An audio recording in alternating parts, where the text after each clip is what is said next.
میرے پیچھے آپ کو یہاں سینکڑوں قبریں جو ہے وہ نظر آ رہی ہیں۔ یہ وہ قبرستان ہے جس میں دوسری جنگ عظیم کے دوران اپنے ملکوں کی خاطر، آزادی کی خاطر جان قربان کرنے والے جو افراد ہیں ان کو یہاں دفن کیا گیا ہے۔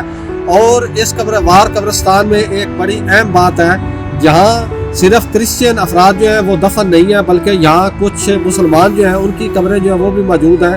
دوسری جنگ عظیم میں جب پاکستان اور ہندوستان ایک علاقہ تھا تو اس وقت ہمارے کچھ فوجی، جن میں کچھ سکھ تھے اور کچھ مسلمان تھے، انہوں نے دوسری جنگ عظیم میں حصہ لیا اور اپنی جانوں کے نذرانے پیش کیے۔ تو وہ شہداء جو ہیں، مسلمان شہداء، وہ بھی اس قبرستان میں دفن ہیں۔ اور سب سے بڑی بات یہ ہے کہ یہاں دفن ہونے والے جتنے بھی افراد ہیں ان کے مذہب کے مطابق پوری جو رسم ہے وہ ادا کی گئی۔ مذہبی رسم ادا کرنے کے بعد ان لوگوں کو یہاں دفن کیا گیا ہے۔ اور اس وقت اس قبرستان میں تقریباً 3000 افراد جو ہیں وہ دفن ہیں، جنہوں نے اپنی جانوں کے نذرانے جو ہیں پیش کیے۔ اور ان میں سے 74 ہمارے فوجی جن کو آپ کہہ سکتے ہیں جس وقت متحدہ ہندوستان تھا، اس وقت پاکستان ہندوستان جو جب علیحدہ نہیں ہوئے تھے، تو وہ فوجی ہیں جن میں کچھ مسلمان بھی تھے جنہوں نے اپنی جانوں کے نذرانے پیش کیے۔ اور ان مسلمانوں کو باقاعدہ ان کا نماز جنازہ جو ہے وہ ادا کیا گیا، اور نماز جنازہ ادا کرنے کے بعد ان مسلمانوں کو اس قبرستان میں دفن کیا گیا۔ اور اس میں تقریباً 500 سے اوپر ایسے فوجی بھی ہیں جن کی شناخت نہیں ہو سکی کہ ان کا تعلق کس ملک سے تھا اور ان کا تعلق جو وہ کس مذہب کے ساتھ تھا۔